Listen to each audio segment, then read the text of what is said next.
저희가 준비한 2위입니다. 이재명 지사, 이재명 후보 얘기입니다. 어제 저녁 민주당이 3차 선거인당 투표 결과를 발표하자 장내가 크게 술렁였습니다. 압도적인 승리가 예상됐던 이재명 후보였는데 이낙연 전 대표에게 2배 이상 차이로 충격적인 패배를 당한 겁니다. 이재명 후보의 표정도 다소 굳어졌는데요. 저희가 화면을 준비했습니다. 3차 국민 일반당원 투표 결과를 발표토록 하겠습니다. 기호 1번 이재명 득표율 28.30%, 기호 4번 이낙연 득표율 62.37%.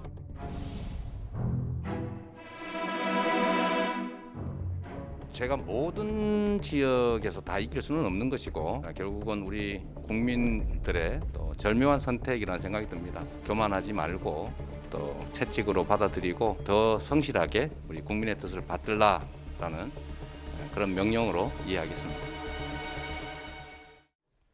그럼 어제 사실 대반전이 일어난 3차 선거인단 투표 얘기 좀 집중해 보겠습니다.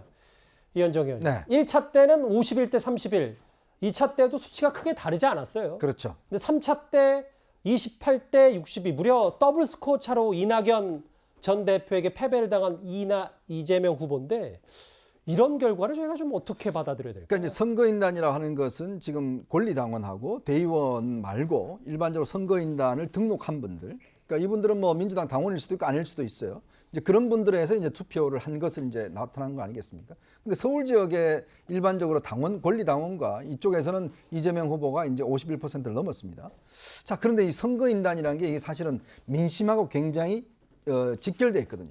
예를 들어서 1차, 2차 같은 경우는 뭐 그때는 대장동 사태가 그렇게 어떤 면에서 보면 안 할 때니까. 예. 그리고 또 1차, 2차 같은 경우는 제가 보기에는 뭐 이건 정확한 기록은 아닙니다만은 아마 민주당의 좀 더 적극적인 분들, 적극적인 지지자분들이 아마 바로바로 이 신청을 했을 것 같아요. 그러니까 3차 같은 경우는 아마 이제 민주당의 지지도로 따지자면 1차, 2차보다는 조금 어떤 면에서 일반 국민에 가까운 분들이 아마 갔을 가능성이 높습니다. 저는 그런 분들이 보면 거의 2배 차이나 되는 결과가 나왔지 않습니까? 그 투표 또 시점이 보면 바로 유동규 씨가 구속되고 난 다음에 했던 투표입니다. 그리고 이게 뭐 수십만 명, 한 20만 명 넘는 수치고요. 자, 이것 자체가 보면 저는 그래서 이거 결과를 보면서 어쩌면 이게 지금 현재 나타나고 있는 민심의 바로미터일 수 있다. 즉 일반 여론의 바로미터일 수 있다. 지금 우리가 많은 여론조사가 공개가 되지만 예. 이 여론조사가 어떤 수치가 여러 가지 오락가락하지 않습니까? 근데 이거는 지금 직접 투표로 나타난 거 아니겠어요?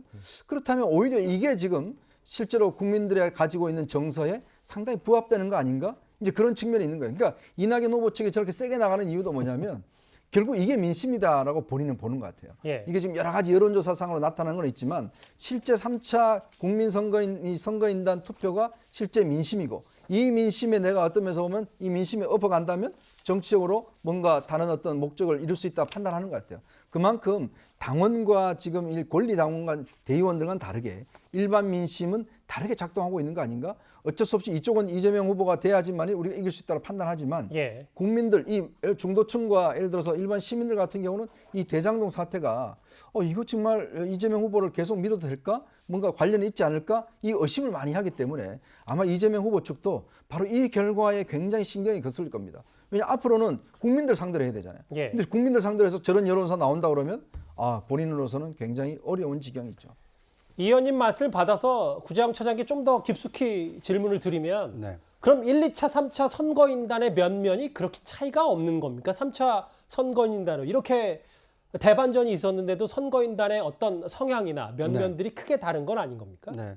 일단 선거인단에서 크게 차이가 나기는 어렵습니다. 왜냐하면 선거인단 모집을 할 때 후보들 또는 후보 지지자들 중심으로 이 민주당을 지지하는 분들을 많이 선거인단에 참여시켰기 때문에 뭐 충성도로 보면 1차 때가 가장 강할 수 있고 아하. 2차, 3차 때는 조금 옅어질 수 있다. 뭐 이런 분석은 가능하겠습니다만 전반적으로 봤을 때는 민주당이 정권을 다시 한번 창출하는데 동의하는 많은 분들이 선거인단으로 참여했을 가능성이 큽니다. 그런데 이제 차이가 있다라면 1차와 2차 때는 선거인단 모집이 상당히 일찌감치 시작이 됐습니다. 뭐 8월 초순에 시작이 됐고 이게 8월 하순에 시작이 됐기 때문에 상당히 일찌감치, 그러니까 대장동 의혹 사건이 불거지기 전에 선거인단이 모집이 됐고 이미 투표가 진행이 된 겁니다. 아하. 그런데 이제 3차 선거인단의 경우에는 9월 1일부터 14일까지 모집이 됐는데 그 모집 기간에 대장동 사건이 불거졌습니다. 아하. 특히나 투표는 10월 6일부터 10월 10일까지. 그러니까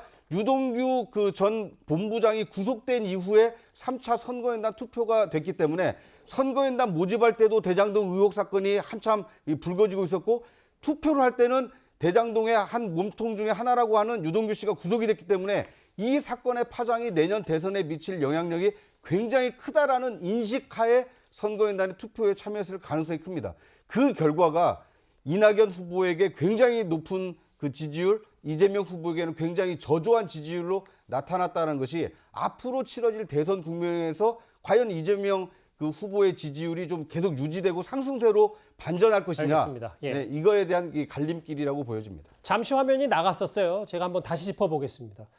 3차 선거인단이 투표한 건 10월 6일부터 어제까지였고요. 유동규 전 본부장 구속 지난주 일요일이었습니다.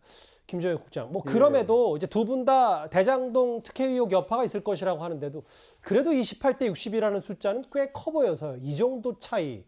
뭐 대장동만으로 다 설명이 되는 건 아닐 텐데 어떻게 보십니까? 사실 저희도 놀랐죠. 저희도 놀랐고, 그리고 또 저희만 놀란 게 아니라 이재명 후보 쪽에서도 도대체 이것을 이해할 수가 없다, 이런 식으로 반응을 보였어요. 그런데 이재명 후보 측에서는 뭐 계속 이제 이것이 대장동과는 큰 관련이 없다, 아직까지 우리와 연관성이 드러나는 게 아무것도 없지 않느냐, 이런 식으로 이제 좀 강변을 하는 것 같은데, 그 이유는 지금 대장동에 대한 것들이 별로 드러나지도 않았는데도 벌써 이런 식으로 여론이 바뀐다면, 만약에 조금 더 문제가 되는 것이 밝혀지기라도 한다면, 드러나기라도 한다면, 그러면 선거 결과가 어떻게 될까라는 그런 두려움 같은 게 있잖아요. 그것 때문에 애써 대장동 때문에 이런 것은 아니야라고 강변을 하는 것 같습니다. 하지만 이현정 의원 얘기했듯이 대개 여론조사는 1000명 정도로 하잖아요. 1000명 내외로. 근데 이번에는 30만 명의 선거인단을 모집해서 이 중에서 투표율이 무려 80%를 넘었어요. 81%, 거의 2% 가까이 됐는데, 다른 선거들은 대개 한 50%, 60% 사이에서 왔다 갔다 했단 말이에요.